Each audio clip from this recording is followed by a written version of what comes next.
La chaleur du four me frappa au visage comme une véritable gifle, mais c'est la voix de ma mère dans le haut-parleur du téléphone qui me glaça le sang. Elle veut que tout soit parfait ce soir. L'esthétique, tu vois. Et bon, tu as toujours cette odeur sur toi, cette odeur de levure. Tes mains sont toujours tachées. Tu ressembles à une paysanne, Abigail. J'étais en train de sortir une plaque de pain au levain du four à 200 degrés Celsius, mes avant-bras déjà marqués par une constellation de brûlures qui ne guérissait jamais complètement. Le bord métallique de la plaque me mordit la paume à travers le torchon. 16h un vendredi après-midi, l'heure de pointe à The Gilded Crumb, et ma mère m'appelait pour me désinviter du dîner de fiançailles de ma propre sœur. Ça ne colle tout simplement pas avec l'ambiance vieux Boston qu'elle est en train de mettre en scène, continua-t-elle, sa voix aussi désinvolte que si elle parlait de la météo. Tu comprends, n'est-ce pas? La plaque trembla dans ma prise. La sueur coulait le long de ma tempe, se mélangeant à la poussière de farine qui recouvrait tout dans mon univers. Derrière moi, les fours à convection fredonnaient leur rythme familier.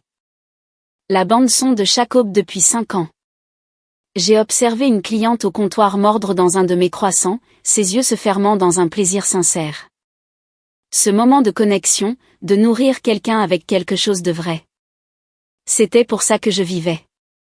Mais pour ma famille, j'étais juste la machine au sous-sol qui assurait leur train de vie. D'accord, murmurai-je. Le mot avait un goût de cendre.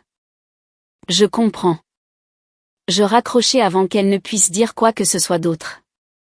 Je posai la plaque sur la grille de refroidissement et retournai au rythme de la boulangerie, essayant de chasser la conversation de mon esprit. Je m'appelle Abigail. J'ai 31 ans et je suis chef pâtissière. Voici l'histoire de comment j'ai finalement arrêté de nourrir les gens qui m'affamaient. Avant que je vous raconte exactement comment je leur ai fait regretter cet appel, laissez un commentaire et dites-moi quelle heure il est là où vous êtes en ce moment. Je me demande toujours qui est éveillé avec moi.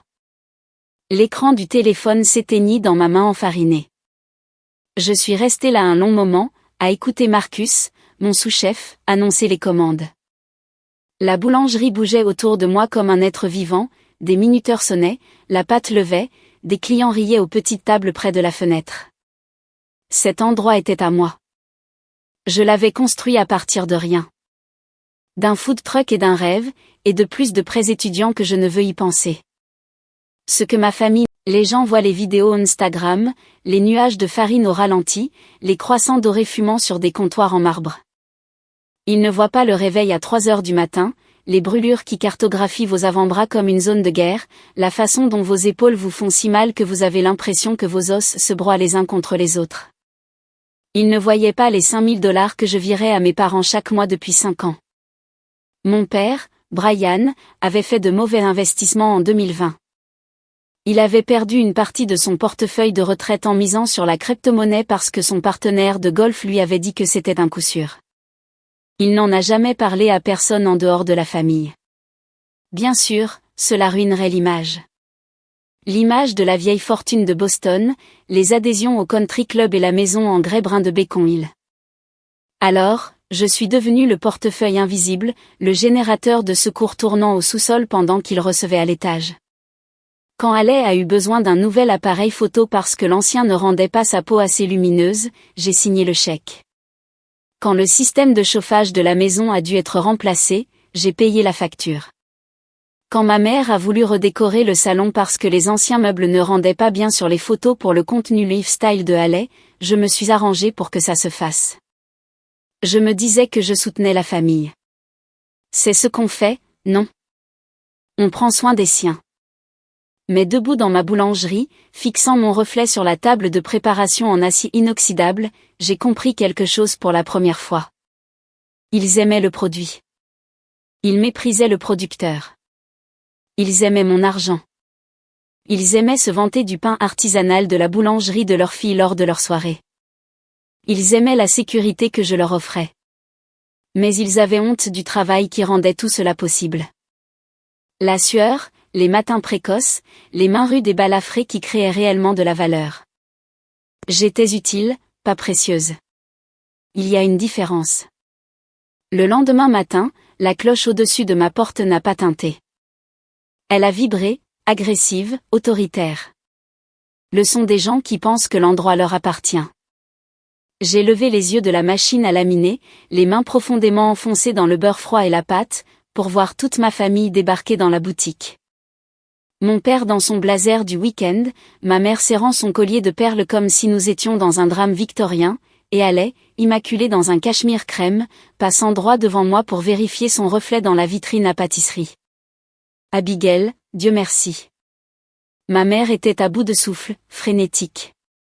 Nous avons une crise. Pas de bonjour, pas d'excuse pour la veille, juste une crise. Le traiteur a annulé, annonça Haley à son propre reflet, en lissant ses cheveux. Urgence familiale, a-t-il dit. Totalement non professionnel. Bref, nous avons besoin que tu arranges ça. J'ai essuyé lentement mes mains sur mon tablier, en les observant. Arranger quoi? Les desserts, évidemment. Haley se tourna enfin pour me regarder, le visage crispé par l'irritation. Il nous faut 5 douzaines de tes cronutes de minuit. Ceux avec la feuille d'or. Et un gâteau à 3 étages à la vanille avec une garniture à la framboise, livré au lieu de réception avant 16 heures. Je jetai un coup d'œil à l'horloge. 10 heures du matin. Il voulait qu'un processus de 3 jours soit achevé en 6 heures. Et à en juger par la façon dont mon père était soudainement fasciné par mon mixeur industriel, évitant complètement mon regard, il le voulait gratuitement. Écoute, Abby. Mon père s'avança, essayant de paraître autoritaire. Nous savons que c'est un préavis court, mais c'est pour ta sœur. Les partenaires de Jonathan seront là. Nous devons faire bonne impression. Nous avons besoin du meilleur. Haley était retournée examiner son reflet dans la vitre, ajustant son cachemire. Elle ne me regardait pas. Elle regardait ce que je pouvais faire pour son image. J'étais juste un accessoire de plus dans son esthétique soigneusement élaborée. C'est là que j'ai vu clair. Elle utilisait les gens comme des miroirs. Tout dans sa vie n'existait que pour refléter sa beauté, son statut, sa marque. Elle ne me voyait pas, moi, debout là. Elle voyait juste une fissure dans son reflet qu'il fallait réparer. Mais moi, j'avais passé 5 ans à utiliser mon art comme une fenêtre, à mettre mon âme dans cette boulangerie pour me connecter aux gens, pour les nourrir, pour leur offrir quelque chose de vrai. Je regardais vers l'extérieur. Elle regardait vers l'intérieur. Nous étions fondamentalement des espèces différentes.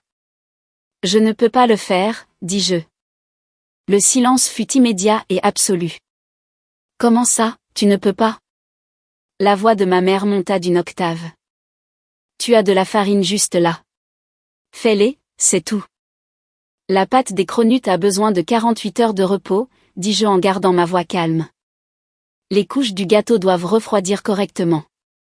C'est physiquement impossible. Tu es juste égoïste. Le visage de Haley se tordit en quelque chose de laid. Tu me punis parce que maman t'a désinvité. Mon Dieu, tu es tellement mesquine. Ce sont mes fiançailles, Abigail. Tu vas tout gâcher juste parce que tes sentiments sont blessés. Je ne suis pas mesquine, dis-je. Je suis une boulangère. La physique se fiche de ta soirée de fiançailles. Mon père frappa la table de préparation de sa main. Un bol de ganache sursauta. Assez. Tu vas trouver une solution. Je me fiche que tu doives les acheter ailleurs et les réemballer. Tu vas régler ça ou je te jure que... La cloche tinta de nouveau, mais cette fois le son était différent. Confiant. Lourd. Le genre d'entrée qui change la pression dans la pièce. Ma famille se figea. Ils se tournèrent vers la porte, leur visage se recomposant instantanément en sourire poli. Dans l'embrasure de la porte se tenait un homme dans un costume anthracite qui coûtait probablement plus cher que ma camionnette de livraison. Grand, cheveux poivre et sel, des yeux qui balayaient la pièce avec une précision prédatrice. Jonathan, le magnate milliardaire de l'hôtellerie. Le fiancé de Haley. Jonathan. Haley se précipita vers lui, sa voix montant dans ce cri aigu qu'elle utilisait dans ses vidéos. Qu'est-ce que tu fais ici? Tu n'es pas censé me voir avant la fête. Elle tendit les bras vers lui, visant l'une de ces étreintes parfaites qu'elle postait constamment. Il l'esquiva avec aisance, sans même ralentir. Il passa devant mes parents, devant la vitrine, et se dirigea droit vers le comptoir où je me tenais. Il me regarda, pas la farine sur mon tablier, pas la sueur sur mon front, mais dans les yeux. « Êtes-vous Abigail ?» Sa voix était profonde, sérieuse. Je hochai la tête, trop surprise pour parler. Il expira, un son de soulagement sincère. « J'essaie de vous rencontrer depuis 6 mois. Je suis Jonathan Reed. Je suis le propriétaire du groupe hôtelier Atlas. Nous avons un contrat d'exclusivité avec votre boulangerie pour nos suites VIP. Votre brioche est la seule raison pour laquelle notre établissement de Paris a une note de 5 étoiles pour le petit déjeuner. » Il jeta un bref regard à Haley, puis de nouveau à moi. « Quand j'ai entendu que votre famille avait une crise avec le traiteur ce matin, votre père a appelé mon assistante pour des recommandations de fournisseurs. J'ai réalisé que c'était peut-être ma seule chance de vous rencontrer enfin en personne et de découvrir pourquoi vous avez ignoré mes offres de partenariat. » Ma mère émit un son étranglé. Mon père avait l'air d'avoir été frappé par une brique. Haley se tenait figée, les bras encore à moitié levés. « Tu la connais ?» La voix de Haley tremblait. Jonathan se tourna lentement, comme s'il avait oublié qu'elle était là. « La connaître ? Haley, cette femme est un génie. Je t'ai dit que j'avais accepté de rencontrer ta famille uniquement parce que j'ai vu le nom de famille et espéré que tu étais lié à la propriétaire de The Gilded Crumb. » Tout l'air sembla se vider de la pièce. Jonathan se retourna vers moi, son expression passant à la confusion. « Je vous ai envoyé 5 emails, Abigail. Mon équipe a envoyé des contrats.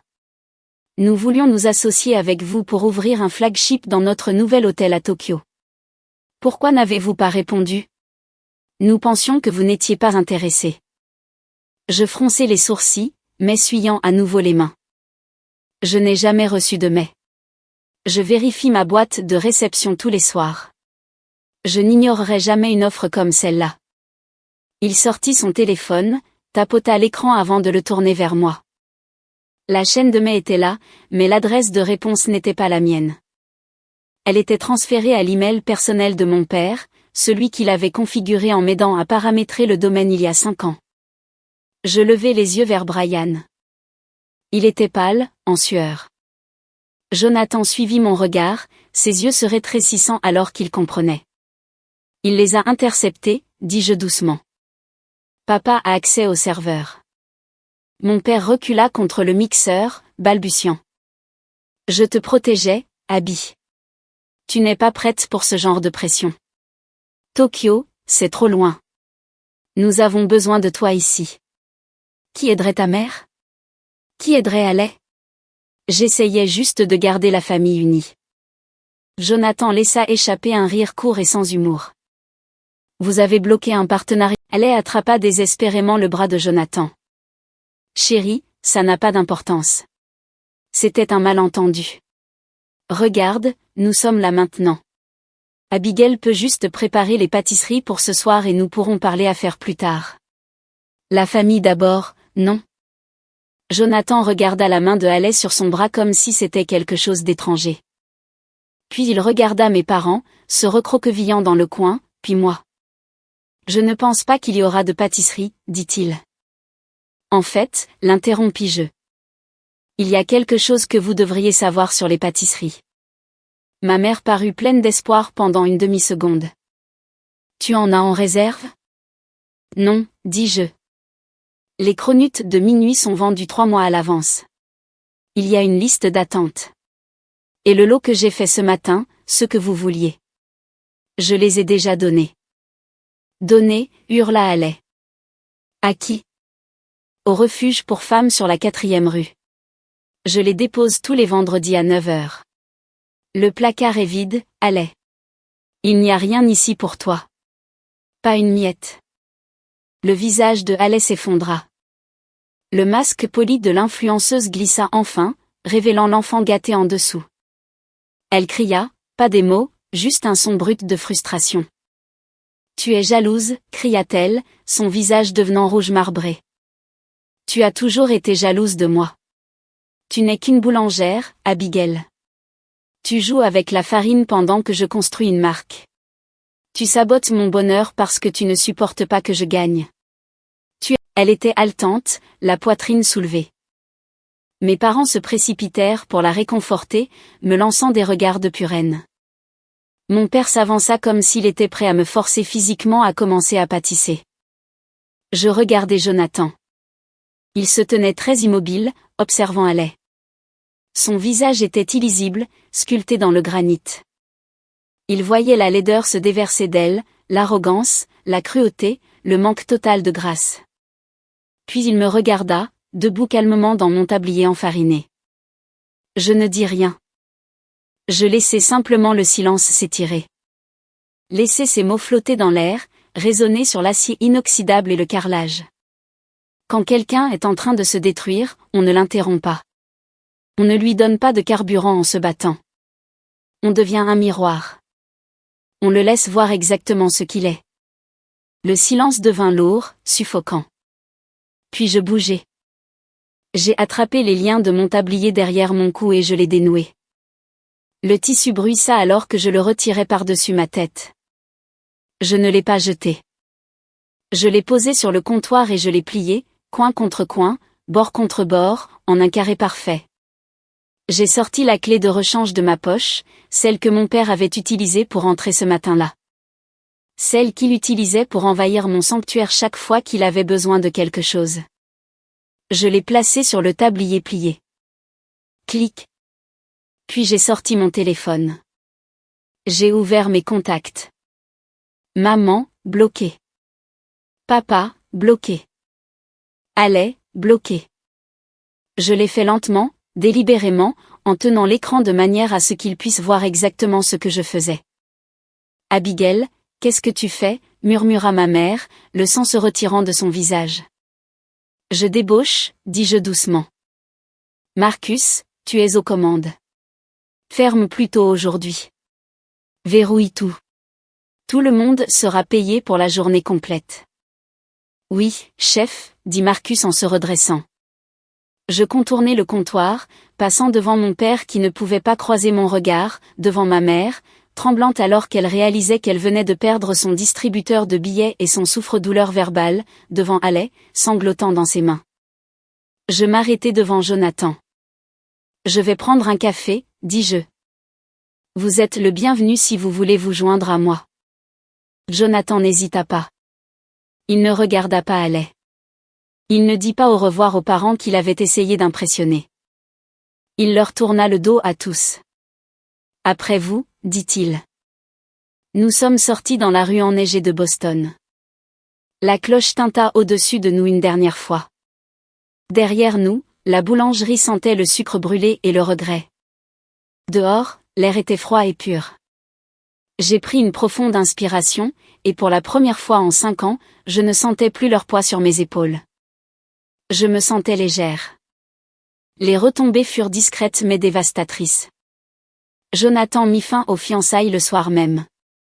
Il rencontra Haley dans un café du centre-ville et lui dit directement qu'il ne pouvait pas épouser quelqu'un dont la cruauté envers sa famille révélait une incompatibilité fondamentale de valeurs.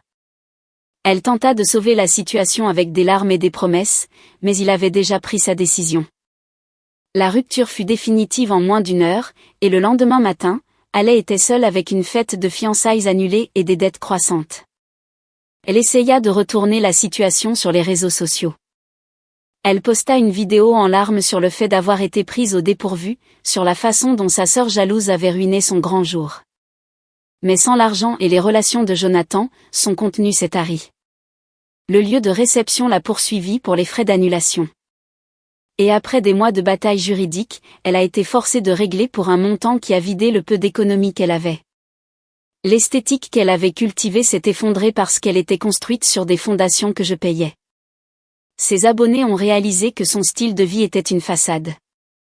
Ils sont passés à la prochaine nouveauté brillante. Mes parents se sont retrouvés avec une maison en grès brun qu'ils ne pouvaient pas se permettre et des dettes qu'ils ne pouvaient pas payer. Sans mes virements mensuels, le chauffage a été coupé en février. Ils ont dû déménager dans un appartement en banlieue, à des kilomètres de l'image du vieux Boston qu'ils convoitaient. Ils ont essayé de me contacter par le biais de cousins et de tantes, envoyant des messages sur l'unité familiale et le pardon. Je n'ai jamais répondu. Je n'en avais pas besoin. J'avais déjà tout dit en posant cette clé sur le comptoir. Ce fut la dernière fois que je les ai vus ou que je leur ai parlé, et j'ai maintenu cette distance. La relation est définitivement rompue. Pas de réconciliation, pas d'exception. Quant à The Gilded Crumb à Boston, j'ai fait de Marcus un partenaire à part entière et lui ai cédé la majorité des parts 6 mois après ce jour.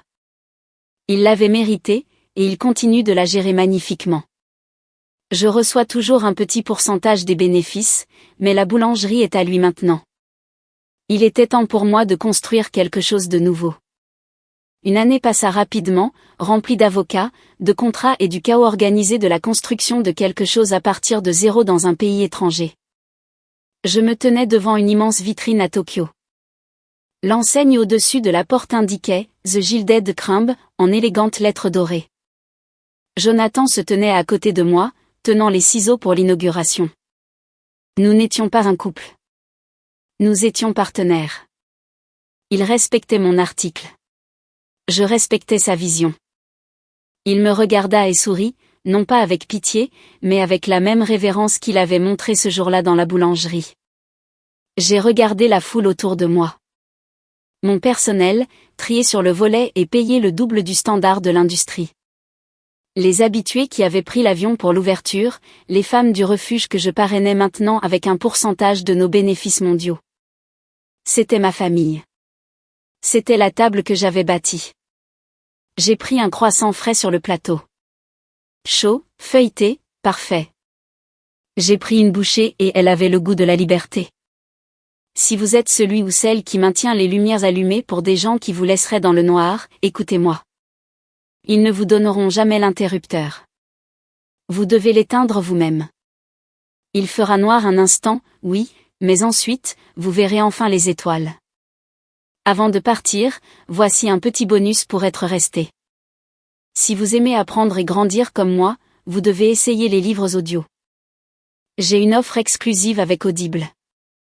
Votre premier mois est entièrement gratuit.